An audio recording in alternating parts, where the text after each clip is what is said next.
के कार्यक्रम को भी देखूंगा। लेकिन सही बात यह है कि भैया ने तो कुछ बातें ऐसी कह दी जिस पर अभी कि ठाकुर लिखो कि सिंह लिखो कि प्रतिहार लिखो, छत्री लिखो, अपने को राजपूत का लाओ, उससे कोई बहुत फर्क पड़ने। 2500 से 3000 सेनानियों को आपने इकट्ठा किया।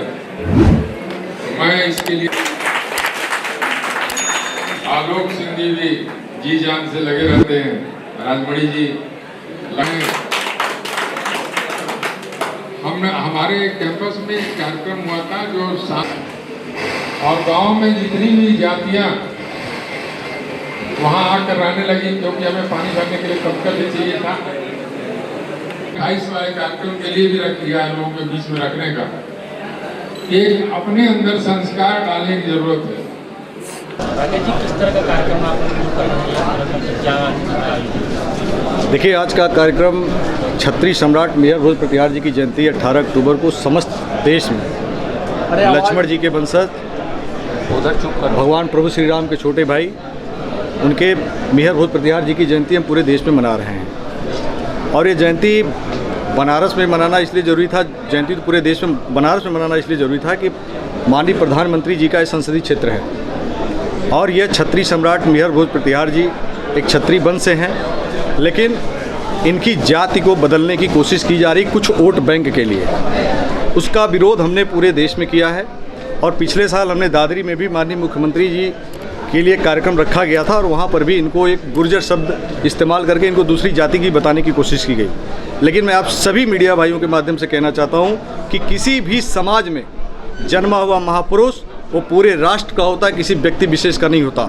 लेकिन उसकी जो वंशावली है वो जिस कुल में पैदा हुआ है उसकी वंशावली न बदली जाए, इस बात का केवल हम विरोध कर रहे हैं। इसलिए भारत के प्रधानमंत्री जी का ये संसदीय क्षेत्र है और इसको मिनी पीएमओ कहा जाता है। मैं कहना चाहता हूं, आपके माध्यम से बात पहुंचाना चाहता हूं कि छत्री सम्राट मेहर भोज प्रतिहार जी की जात को बदलने की कोशिश मत करिए। अगर इनकी जात बदलने की कोशिश की जाएगी तो करणी सेना जिस तरीके से विरोध किया आने वाले 2024 के चुनाव में बड़ा विरोध झेलने के लिए बीजेपी की तैयार रहेगी, ये मैं कहना चाहता हूँ आपसे। जिस तरह से देखा जाता है अन्य बिरादरी अन्य जाति के लोग भी अब सिंह का प्रयोग कर रहे हैं जी, उन लोगों के लिए क्या उचित? देखिए, मैं यही कहना चाहता हूँ कि यही सबसे बड़ी विडंबना इस देश की है कि सिंह सब बनना चाहते हैं, ठाकुर सब बनना चाहते हैं, छत्री सब बनना चाहते हैं, लेकिन जब छत्री पे कोई बात आएगी आ जाएगी तो कोई फिर छत्री दिखाई नहीं देता। यह केवल आरक्षण लेने के समय जो अपनी जात और छत्री नहीं लगाते, फिर वो अपनी अपनी जाति लगाते हैं। अगर हम उनको कुछ बोल भी देते हैं, हमारे मुंह से निकल भी जाता है तो हमारे ऊपर एट्रोसिटी एक्ट जैसे मुकदमे और ओबीसी आयोग और तमाम आयोग लगा करके हमको जेल में डाला जाता है। मैं कहना चाहता हूँ ये भी एक हमारी मांग है, हम इसकी लड़ाई पिछले साल भी लड़ रहे थे और इस बार भी आपके माध्यम से कहना चाहता हूँ कि जो सिंह की जो टाइटल छत्रियों को मिला है, इस सिंह की टाइटल आने वाले टाइम में भारत सरकार को मैं कहना चाहता हूँ, राष्ट्रपति को कहना चाहता हूँ कि भारत के गजट पेपर पर इसको निकलवाया जाए कि छत्री जो है वही केवल सिंह जाति लगाए, जिससे कि जातियों में कोई वो समानता न रह जाए, सबकी जाति अलग अलग जैसे उससे सिंह की जाति छत्रियों की। क्या इसको लेकर कोई ज्ञापन वगैरह दिया है? हमने ज्ञापन माननीय प्रधानमंत्री जी को दिया है, राष्ट्रपति को दिया है, माननीय मुख्यमंत्री जी को दिया और आने वाले टाइम में भी हम इसका एक प्रेस कॉन्फ्रेंस लखनऊ में करने वाले हैं। इस समय जो राजनीति हो रही, विकास की राजनीति की छोड़ के धर्म की राजनीति ज़्यादा हो रही है। अब तमाम नेता जो धर्म की राजनीति को लेके हिंदू और मुस्लिम को लेकर या चाहे जाति सूचक को लेकर इस तरह की राजनीति कर रहे हैं। जैसे स्वामी विवेकानंद आया जी ने भी कुछ दिन बयान दिए थे कि राजपूत और ब्राह्मण की वजह से भारत पाकिस्तान का बंटवारा हुआ, न कि जिन्ना की वजह से। क्या करें? देखिए, जिस व्यक्ति का आप नाम ले रहे हैं स्वामी प्रसाद मौर्य का, वो मेंटल आदमी है, वो मेंटल है, समाजवादी पार्टी का मेंटल आदमी है। जैसे कभी उनके पार्टी में रामपुर वाले मंत्री जी थे जो आज दर दर भटक रहे हैं, ऐसे लोगों के बयान की वजह से ये समाजवादी पार्टी समाप्तवादी पार्टी बन गई। मैं अखिलेश जी को भी हम लोगों ने कई बार पत्र लिखा और कहा भी है कि ऐसे लोगों का बहिष्कार करें अपने संगठन से। तो ये स्वामी प्रसाद मौर्य के कहने से कुछ नहीं होने वाला है। जहाँ धर्म की बात है, हिंदू मुस्लिम की बात है, उस पर हिंदू मुस्लिम के बीच में हमारा संगठन कभी नहीं आता कि हम हिंदू और मुस्लिम करें। सनातन धर्म की बात है, हम सनातन धर्म में पैदा हुए, क्षत्रिय कुल में पैदा हुए हैं और सनातन धर्म में पैदा होने की वजह से हम सारे जितने भी समाज के लोग हैं, 36 कौम के लोग हैं, हम उनके बीच में भाईचारा चाहते हैं, समानता चाहते हैं, उनके लिए रक्षक बन करके, जैसे पहले भी हमारे जो महापुरुष थे, हमारे पूर्वज थे, हमने सर्व धर्म की रक्षा की, सर्व समाज की रक्षा की, उसी परंपरा को हम आगे बढ़ाने के लिए लगातार काम कर रहे हैं। हमें किसी से कोई भेदभाव नहीं करना है। समारोह है, क्या कहना चाहेंगे? देखिए, कहना ये चाहेंगे आज तो मेहर भोज जी की जयंती है और सबसे ज़्यादा यदि बंटवारा किया गया कुछ अपने स्वाभिमान की वजह से और कुछ लोगों ने डर के मारे जो है छत्रियों का ही बंटवारा जो है कर डाला। मिहिर भोजी जो है प्रतिहार, ये 49 साल तक राज किए और छत्री कुल के थे। पूरा इनका राज्य जो है कश्मीर से लेकर उधर पंजाब से लेके और नर्मदा तक जो है फैला हुआ था। और उनको जो है बताते हैं कि साहब ये तो दूसरी बिरादरी के हैं, ये जो है आपके राजपूत नहीं।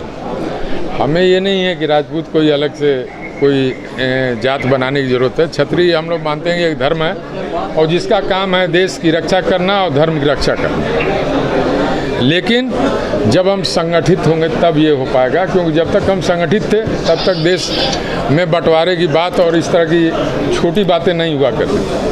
आज जातिगत गणना की जा रही है। आप हिंदुस्तान में जातियों को देख लीजिए कि कई हजार जातियाँ हैं, एक दो जातियाँ नहीं हैं, कई हजार जातियाँ।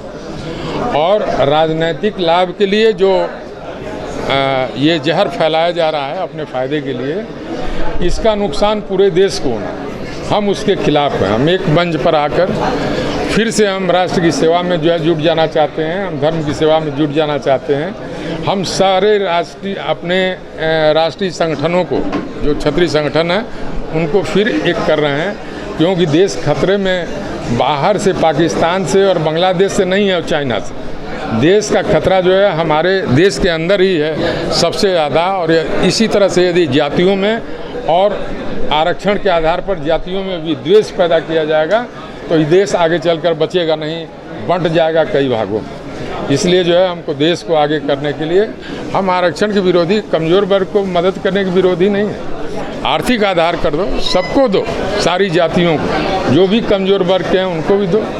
उसी में चाहे वो सवर्ण है, चाहे वो बैकवर्ड है, चाहे वो शेड्यूल कास्ट है, चाहे वो शेड्यूल ट्राइब है, सबको आरक्षण दो, लेकिन आर्थिक आधार पर दो, ताकि जो टैलेंट है वो देश से बाहर न चला जाए।